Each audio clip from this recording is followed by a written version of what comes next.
Bonjour Hervé Morin, merci d'être sur l'antenne de Radio Classique en direct. Le moins qu'on puisse dire, c'est que les questions ne manquent pas. Les présidentielles et surtout vous êtes ministre de la Défense. Alors, la première est extrêmement simple. François Fillon va recevoir l'opposition pour l'informer justement... Va recevoir les parlementaires. Oui, les parlementaires, enfin une grande partie de l'opposition qui réclamait justement des explications. Que diriez-vous à Dominique de Villepin et à d'autres qui laissent entendre que le gouvernement, dans ce registre, comment peut-on dire, manipule la menace pour mieux faire oublier la journée des retraites? La réponse est quoi? La réponse est extrêmement simple. Nous avons eu un certain nombre de messages et d'informations émanant de services de renseignement de nos partenaires et de nos alliés, notamment américains, sur les risques pesant sur la France, et nous avons... Donc c'est pas des Algériens, ce sont plutôt les Américains. Non, je vous ai dit d'un certain nombre d'années, parce que j'étais aux États-Unis la semaine dernière, c'est pour ça que j'y pense.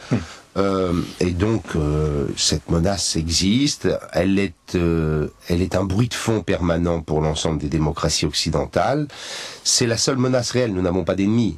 Le seul ennemi que nous avons aujourd'hui, c'est le terrorisme. Donc à tout moment, nous sommes sous le risque du terrorisme. Et nous maintenant, il y a une revendication. Et nous avions par ailleurs, depuis quelques semaines, des informations concordantes d'un certain nombre de services de renseignement indiquant que la France était une cible privilégiée.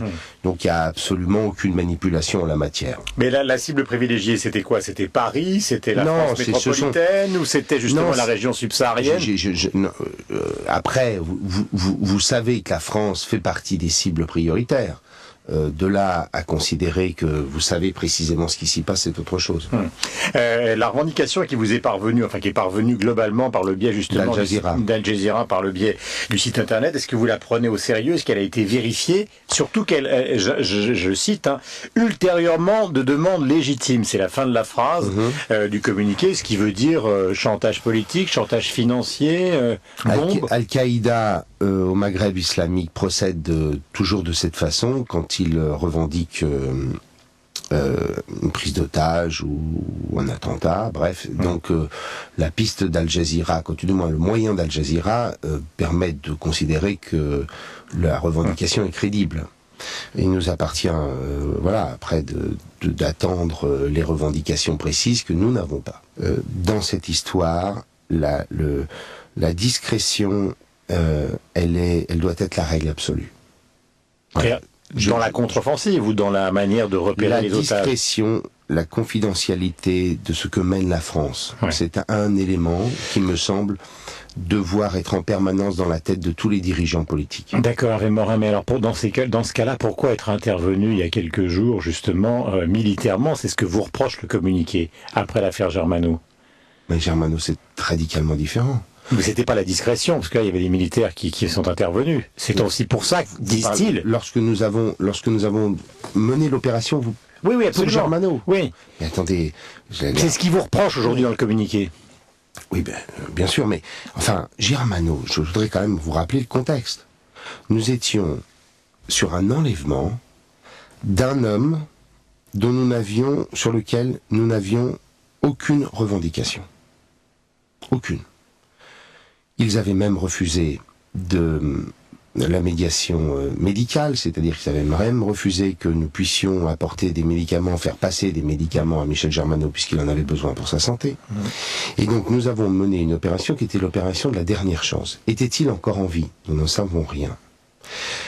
Encore aujourd'hui. Mais lorsque nous avons mené cette opération, c'était l'ultime tentative pour faire en sorte que nous puissions retrouver notre compatriote en vie. Et donc, qu'ils puissent nous le reprocher aujourd'hui, ça je veux bien le croire, mais de toute façon, la France devait-elle rester les bras ballants à attendre que Michel Germano soit exécuté s'il était encore en vie? Alors, il y a beaucoup d'éléments dans cette affaire. Est-ce que la France est intervenue auprès des Mauritaniens pour qu'ils n'attaquent pas justement Al-Qaïda dans la région? C'est-à-dire comment les empêcher de mener une opération militaire qui pourrait mettre en danger la vie des otages français? Nous ne sommes pas intervenus pour cela. Donc s'ils le font, on les laisse faire? Mais les Mauritaniens, comme vous le savez, ont procédé à une attaque d'un camp d'Al-Qaïda qui menaçait leur sécurité, dans le cadre des accords qu'ils peuvent avoir avec le Mali, puisque vous savez que dans la zone, le pays voisin peut intervenir de l'autre côté de la frontière pour lutter contre Al-Qaïda, et la Mauritanie mène une politique que nous soutenons à travers la formation que nous menons en Mauritanie, comme nous comptions le faire au Mali et au Niger. Et cette formation, elle consiste à faire en sorte que ces pays qui sont les premières victimes d'Al-Qaïda puissent éradiquer ce mal. Vous craignez les attentats ici sur le territoire français? Mais c'est les indices. C'est une menace permanente.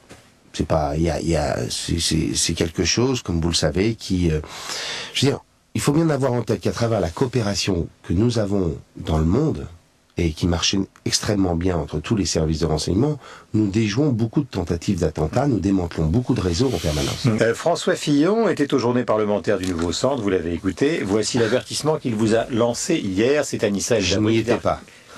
Il ne sert à rien de vouloir faire vivre à tout prix le centre si c'est pour nous voir, au bout du compte, échouer collectivement. Nous avons gagné ensemble. Nous avons gouverné ensemble. Eh bien, nous gagnerons ensemble en 2012. Parce qu'il n'y a pas de victoire possible sans le rassemblement de nos familles politiques. Voilà, donc ces quelques mots de François Fillon, vous n'y étiez pas parce qu'il y a un dossier chaud évidemment à régler qui est celui qui se passe actuellement dans la région du Sub-Sahara, mais c'est un avertissement qui vous est lancé puisque vous souhaitez, vous réfléchissez à une candidature présidentielle, donc vous lui répondriez quoi? Je répondrai que la diversité, la pluralité de la société française, qui est une pluralité liée à des sociétés modernes qui sont des sociétés complexes, ne pourrait accepter l'idée que l'offre politique soit au centre et à droite limitée à un seul parti politique. Je pense que la vie politique est ainsi faite. Vous ne pouvez pas avoir à droite et au centre une expression politique qui soit unique. Et d'ailleurs, les Français, je crois, ne l'accepteraient pas. Donc vous irez à la présidentielle? Non, je dis qu'il faut qu'il y ait un candidat centriste. Parce donc vous soutiendrez Borloo? Celui qui sera le mieux placé pour être notre candidat, voilà, c'est ma seule règle. Comme dirait Carla Bruni, quelqu'un m'a dit que vous aviez pris contact quand vous avez des conversations avec Jean-Louis Borloo, c'est-à-dire s'il ne va pas à Matignon, et s'il se présente, vous pouvez le soutenir, vous parlez. Ne faites pas croire aux gens qui nous écoutent qu'actuellement, il n'y a pas des conversations entre tous les représentants du centre pour qu'il y ait au moins cette candidature que vous souhaitez. Moi, respirez un grand coup, vous allez voir, ça va venir. Bien sûr que je parle avec Jean-Louis Borloo, mais je lui parle en évoquant simplement le fait que la famille centriste doit être regroupée, réunie, et que ce regroupement et cette unité de la famille centriste doit nous amener à avoir un candidat à l'élection présidentielle. Lui comme moi, après, quel sera le candidat? C'est pas le sujet. Ouais.